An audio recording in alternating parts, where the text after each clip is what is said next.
Hello, this is the Irish Extra, and right, okay, Premier League game week, what, 17 now? Lads, there's going to be so many matches over Christmas that I'm just going to lose track of what game week this is. But look, okay, after last week's shambolic episode where, and then I had to stand outside Aldi crying, dressed as a ketchup bottle. That old woman definitely looked at me as if I was a massive freak. Well, she never seen a human ketchup bottle cry before. Relax. But look, okay, today, let's get on with it then. Let's have a look at what the games are. And, oh, lads, you know what? Actually, I'm going to be very, very bleary-eyed tomorrow and very tired because, I'm doing it. I'm watching the Netflix Jake Paul fight tonight. I know it's going to be a long old night trying to stay up for that, but, I can't help it. I want to see him chinned. Anyway, all right, let's get on with it. Okay, first up, Newcastle versus Chelsea. I'm so conflicted when I think of Newcastle right now because after last weekend, I'm still mad at the players. I'm still upset with them because their feeble showing in the Time Derby was absolutely awful, dreadful. You know what I think about that. I remember coming on, I came on camera last week straight after the game, and I was literally hopping around mad. I looked like an angry mum when she realized that her kids, white poo all over the TV. It was horrific. But then again, kind of made up for, well, didn't really make up, no, nothing can make up for that, but kind of got back in a bit of joy back by winning the League Cup quarter-final in the final minute with a homegrown Lewis Miley scoring the winner. Like, that was a great moment. And another semi-final in the League Cup. Against Man City, though. 2 legs against this Man City team. It's going to be tougher than the semi-finals against Arsenal last season. It's going to be really tough. But look, if Newcastle can get to another League Cup final, I think my brain might actually burst. But look, it's not all doom and gloom. That Time Derby was hideous. But there's still a lot to play for this season. How do I think this game goes? I think Newcastle win because Chelsea never do nothing at St. James's Park anymore. They don't. They lose. Every time they turn up here now, they lose regularly. Even going back to the Steve Bruce days when Isaac Hayden was nodding in at the last minute. Like, Chelsea do not travel well to St. James's Park. And I'm not sure why, but all of their players seem to just catch frostbite in the cold, and especially over Christmas. I give Chelsea and Enzo Maresca no chance. Seriously, Newcastle are winning this game, and if Chelsea do, then I will tell you all how much I love Rory Jennings.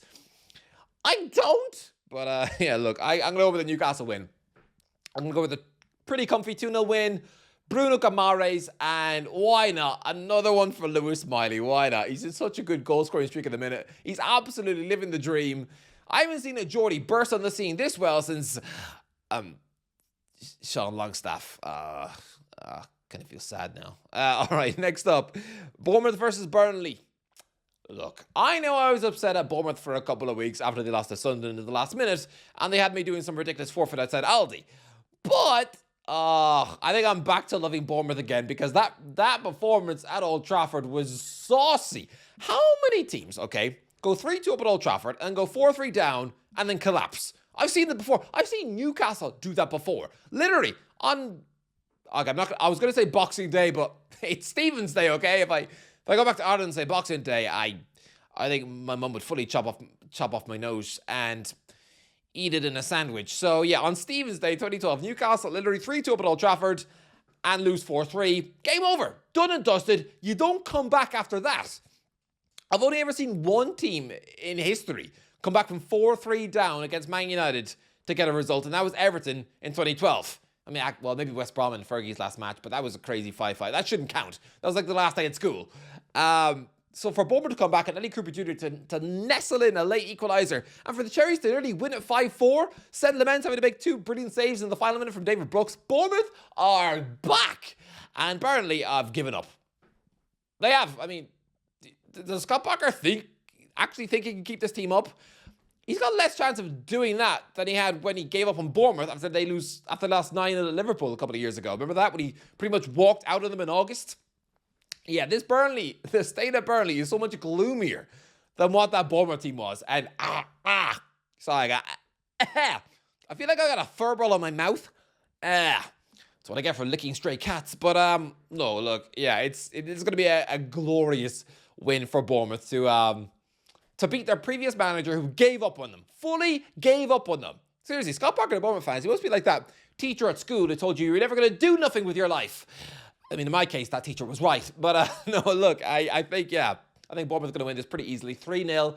Eli Krupi Jr., Semenyo, massively putting himself in the shop window, and one for Evan Nielsen.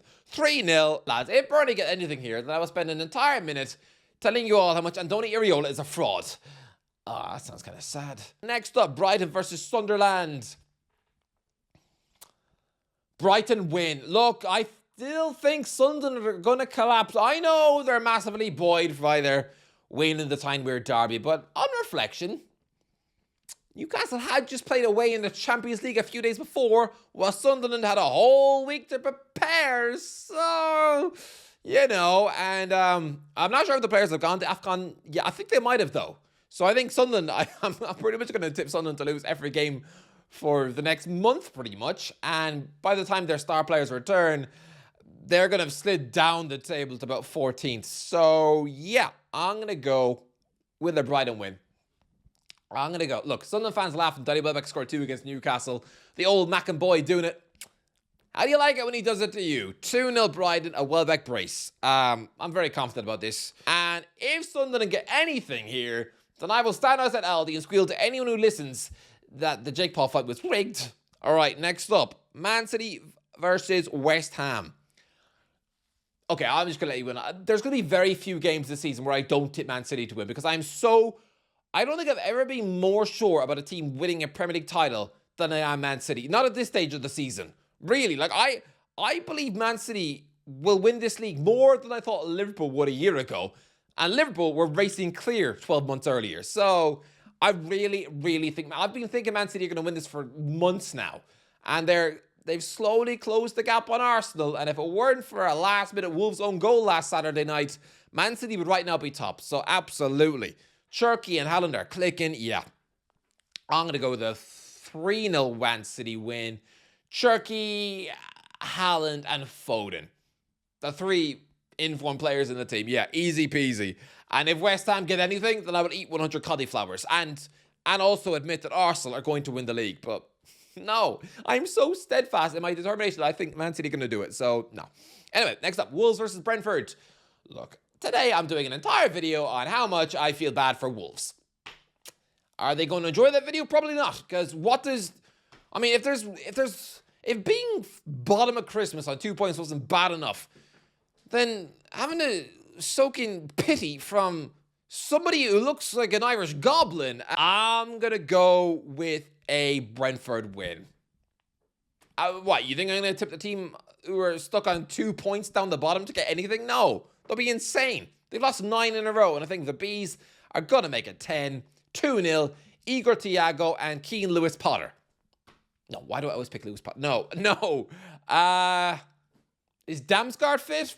Go with Damsgaard. I know he never scores, but look, it's Wolves, and, you know, they're bottom of the league for a reason. So, yeah, Brentford win. And if Wolves get anything at all, then I will do some hip-hop street dancing with Mr. Crumbles. Right, next up, Tottenham versus Liverpool. Well, usually the Reds always rock up the Spurs ground and win pretty handsomely.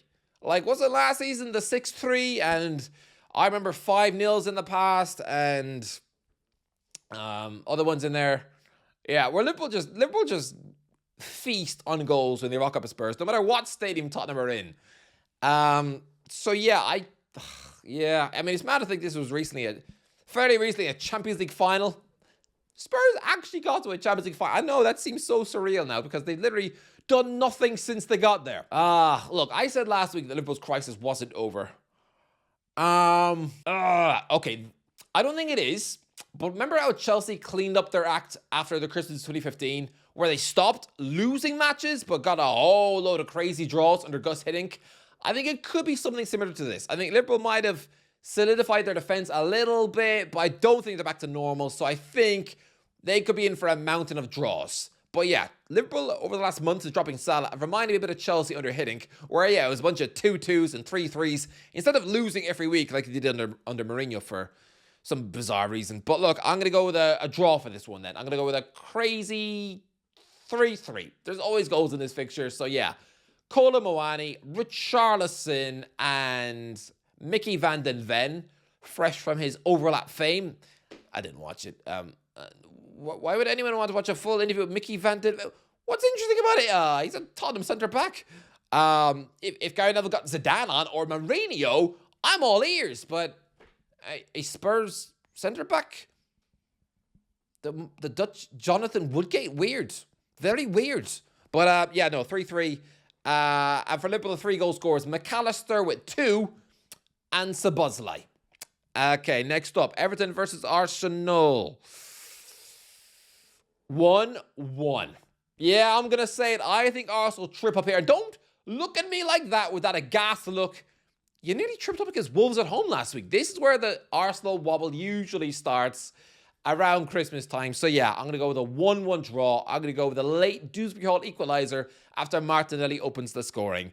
And if Arsenal do not win this game, then I will stand outside Aldi singing a made-up Christmas song. Okay, next up, Leeds versus Crystal Palace.